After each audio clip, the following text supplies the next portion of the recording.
What's up, y'all? Welcome to Course TV. It's your boy Course. I'm sorry I've been gone for a while, but I just wanted to do a follow-up video on the PNB Rock situation. So they got the killers.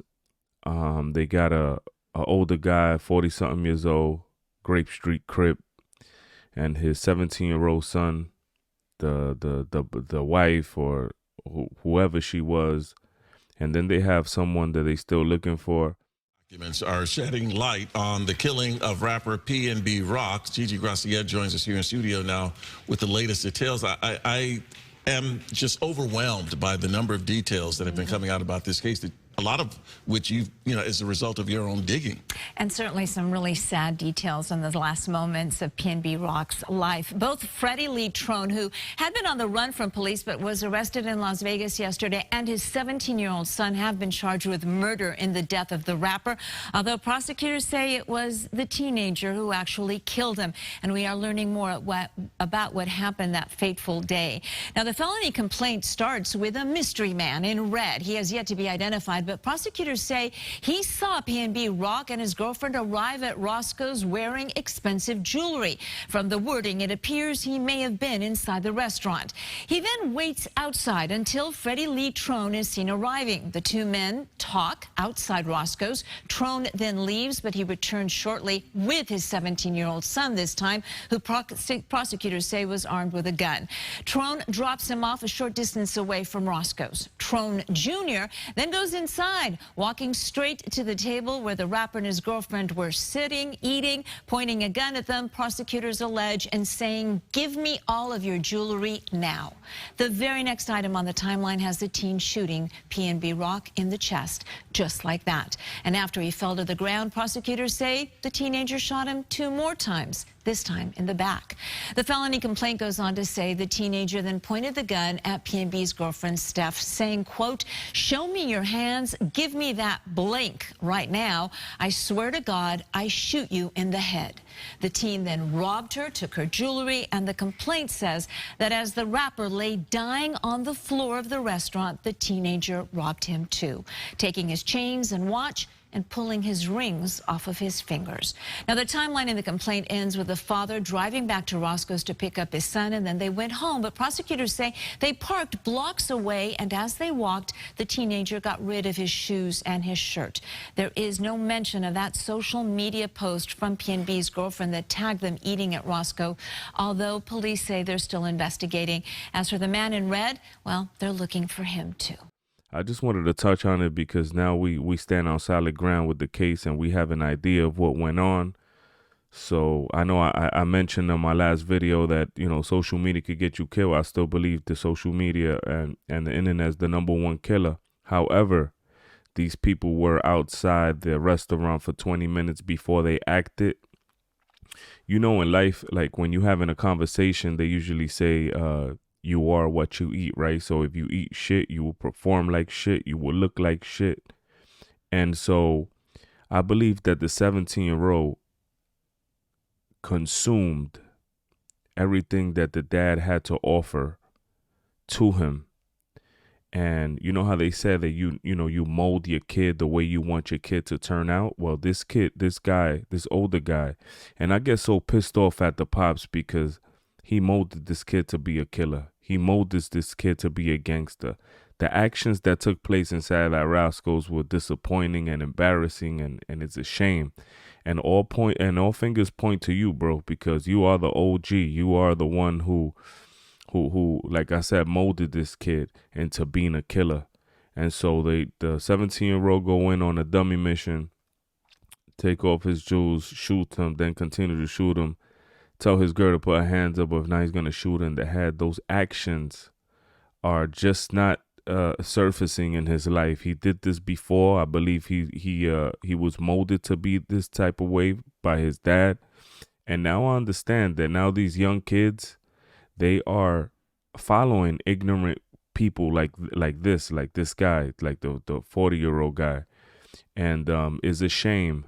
And to know that in California, the basic reading levels of 74% of the black kids cannot pass their reading tests and their reading exams because they just so backed up. And this just go to show you that, you know, broken homes are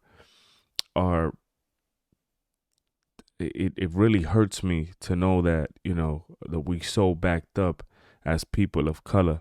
You know, we need to start educating ourselves. We need to start doing things, because the only way we're going to break free out of this is education. We can't continue to be dumb. We can't continue to be stupid. We can't continue to be in the back, so to speak.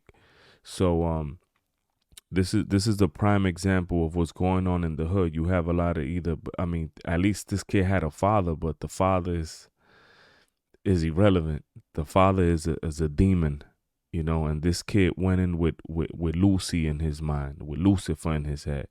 He took his free will, and he just, instead of just, like one of the rappers said, just take his chain and let him live. But he didn't, because he had Lucy in his heart. And when I tell you that Satan is out to get you, Satan is out to get you, and Satan is real. And Satan is in these kids' heads. That's why they walk into situations like this with rebellious and wanting to kill, because sometimes, you know, these kids are so messed up in the head, they hear voices, or they have that driving force that pushes their hand to do some type of killing like this, or some type of hurt. So my whole thing I wanted to get on here and just, it's just a sad situation how we have, you know, PNB, rest his soul, and the rest of the clan that did this. They also dead. They are dead people walking, like I always say. And so us parents, we have to educate our kids. We have to make sure that they do their homework. We got to make sure that we with them after school. We got to make sure that we see their movements. On the molding process, we have a job to mold our kids to be not only better than us, but to be successful. And the only way to be successful that I know is education. You don't get your education. I know it's easier said than done for the urban city, but at the same token, is the only way out. So it's very disappointing that this older cat, this father of this 17-year-old, trained this kid to be a killer, and to be ignorant, and to be gang, and to be gangster, and to be this and that. First of all, if you're over 21 or 25 and you still in a gang, how can I say this without cursing? Well, you're a bitch. You a loser. I understand that some people are raised into this gang life, and, you know, there's no way out because it's a part of them.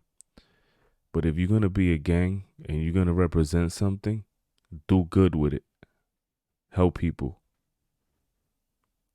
Move forward. Help the community. Help the community believe in your ideology or whatever you have.